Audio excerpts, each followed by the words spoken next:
এই যে বিরিয়ানি নিয়ে এসছি, রাত্রির এখন 10:30 বাজে। তোর মতো মায়েদের জন্য এখন মেয়ের এই রাত্রেবেলা বিরিয়ানি ফাস্টফুড, শুধু ফাস্টফুড খাওয়াতে হবে এখন। আরে জ্বর হয়েছে, মুখে স্বাদ নেই। আরে স্বাদ নেই মানে? আমি যখন নাকি ছোট ছিলাম আমার মা বলেছে, মা ভালো লাগছে না, জ্বর হয়েছে। মা কি বলেছে, তুই নুন চিনির জল খা, তুই সেদ্ধ ভাত করে খা। আর এখন তুই বিরিয়ানি খাওয়াচ্ছিস। আমাদের জেনারেশন আলাদা ছিল তখন, এখন এরা কি করে ছোট বাচ্চা। ছোট বাচ্চা তুই আছিস বলে এই রাত্রির 10:30টার সময় বিরিয়ানি আনতে হচ্ছে। আচ্ছা নিয়ে ঠিক আছে, চ খাবি। ঠিক আছে মানে এটা ঠিক আছে, থালা নিয়ে নে।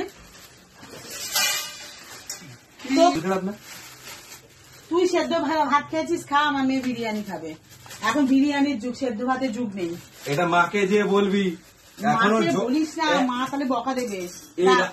এখন যদি মাকে যে বলিস ভাই শরীর খারাপ হয়েছে, বিরিয়ানি এনে দেখবি তোকে উল্টে দিয়ে তুই 1 চামচ খা। না আমি খাবো না, আমি ফাস্ট ফুড খাবো না, রাত্রেবেলা আমি খাবো না। বাঁচাও, না না না, তুই বুঝতে পারছিস না। মাগাও